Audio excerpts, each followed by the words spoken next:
So ito naman yung Unified Grand Central Station o tinatawag din North Triangle Common Station.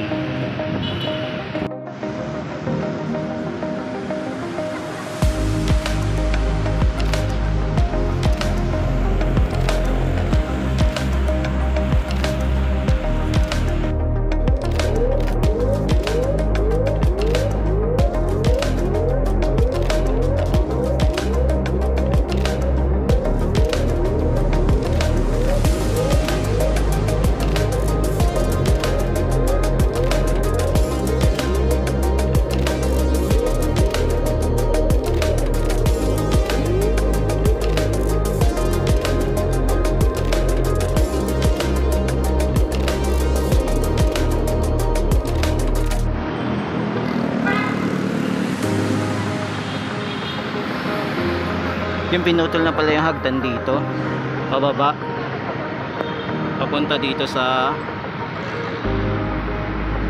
south ng EDSA.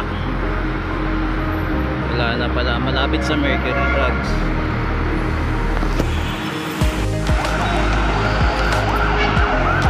Ano kaya nangyari dito sa Unified Grand Central Station na dapat mag-ooperate ng 2023?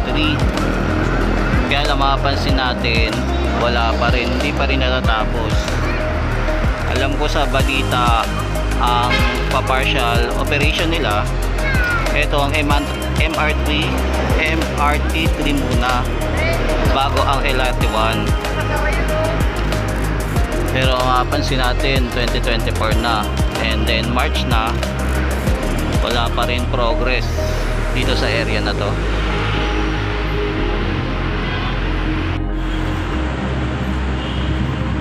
Yan, so nandito pa rin po tayo sa EDSA, tapat po ng North Avenue.